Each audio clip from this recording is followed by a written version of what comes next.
At ika'y nagbabatag, tumuhaw na lahat na palaman, mangyayari walang iba.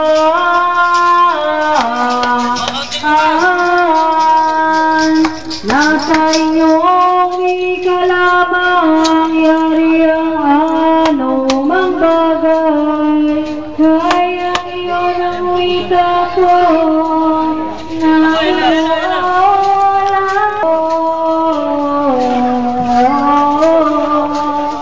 Maging tinapayang bato at nang may makain tayo, sumagot na kapagpuan niyang si Jesus na mahal, at iya ay hindi lamang